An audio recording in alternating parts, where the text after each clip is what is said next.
2025 is a wrap, and if you thought the roguelike genre peaked with Hades 2, you're dead wrong. The view looking into 2026 is actually ridiculous. We aren't just getting indie darlings anymore, we're getting AAA budgets, massive open worlds, and the return of the literal kings of the genre. I've combed through every roadmap, developer diary, and leak forum to build the definitive watch list. These are the top 10 roguelikes that are gonna steal hundreds of hours of your life in 2026. Let's kick this off with the number 10, with the game that's resurrecting a genre I thought was dead, a tower defense. This is the gate must stand. Now, traditional tower defense can be a bit passive, build turrets and watch it shoot, but this game flips that. It's an action roguelite hybrid. You're on the ground, controlling a hero unit, physically holding the line while your towers support you. Synergy comes from using your hero to funnel enemies into your kill zone. It's published by the Yogscast game, who has been on absolute tier with quality creation lately. If you like Kingdom Rush, wished you could jump into the screen and start swinging a sword, this is hitting in the first half of 2026.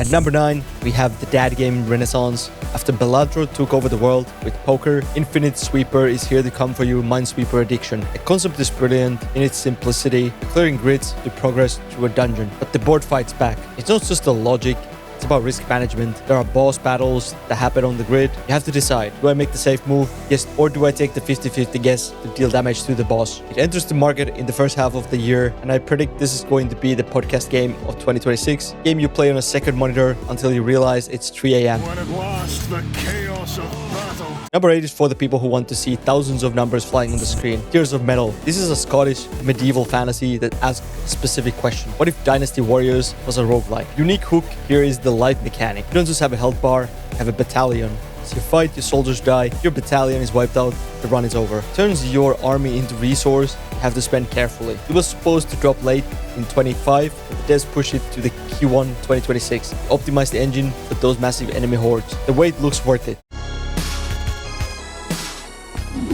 Coming in at number 7, look, I know it's a meme, it's the funny Coffee Bean movie. Killer Bean is actually a serious contender. This is an open world, third-person shooter roguelike. Think of it like a procedurally generated Grand Theft Auto or Max Payne. The anticipation here isn't just for the jokes, it is for the immersive sim element. The physics engine is completely unscripted. Friend in one run might be an assassination target in the next. It's been in early access, but the 1.0 console launch is 2026. It's going to be chaotic, going to be broken in the best way possible, and it's going to be huge on Twitch. We never be apart.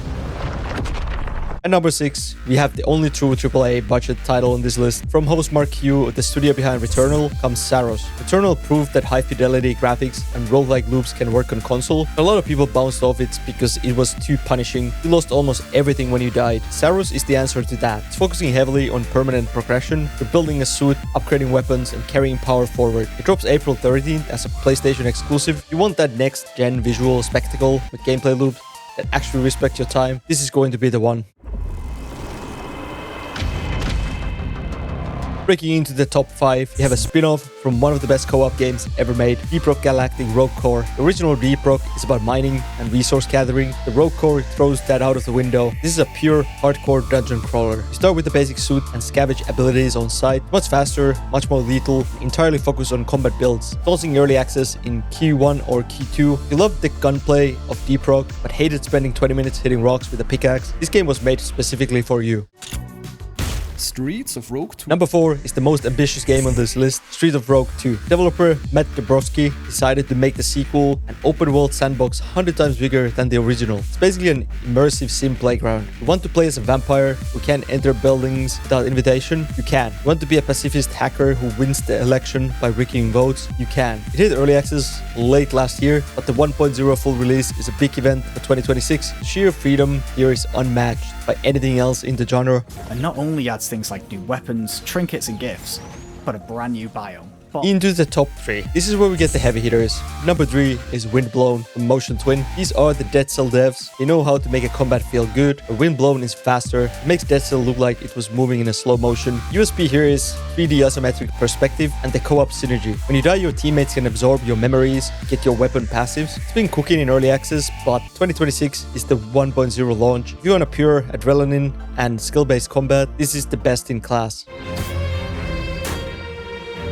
Number 2, feels almost illegal to put this at number 2. That just shows how strong the year is going to be. Slay the Spire 2. Original game is pretty much perfect. I don't say that lightly, so the anticipation here is mixed with terror. Can they actually improve on a perfection? Megacrit is rewriting the codebase from scratch, getting the Necrobinder class, getting modern modding support, and entirely new archetypes. It lands in early access in March. This isn't just a game release, it's going to be like a cultural event for the genre. It's most likely going to set the standard for the next 5 years. Deck builders. Benson, Bernie, Bilbo, Bogart, Bongo, Boofy, Boom. And finally, at number 1, game that has been a myth for over a decade, Mewgenics. Edmund Macmillan created Super Meat Boy and The Binding of Isaac. He is one of the reasons why modern indie games look the way they do, and this is gonna be his magnum opus. It's a cat breeding strategy roguelike. Depth here is terrifying. You're managing a lineage of cats, breeding them for stats, and praying they don't inherit anxiety or any other bad stats from their parents. It releases on February 10th. The sheer amount of content, items, mutations, furniture rivals Isaac. This is the game that will likely consume the entirety of 2026 for you